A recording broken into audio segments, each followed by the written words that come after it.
Everything is going as planned, and we're on track.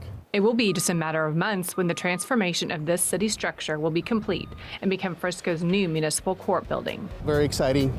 We're looking forward to it. The project is on schedule. There haven't been any delays, even with the weather and COVID or anything like that.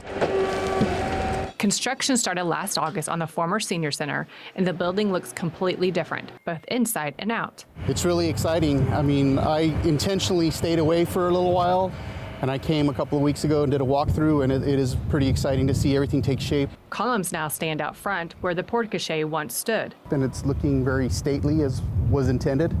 I think it's going to be a really nice looking facility and a facility that the residents of Frisco can be proud of. The adaptive reuse project more than doubled the square footage of the current municipal court space on Main Street to about 24,000 square feet with room to grow. One area that's much bigger, the courtrooms. They look very big. I mean, I already knew they were going to be big, but when you get in there and you look at them, they are really nice and big. So I'm really excited about that. And as we start to come out of the pandemic, the design of the building will suit us well in the future. The way it was initially designed would be perfect for the situation.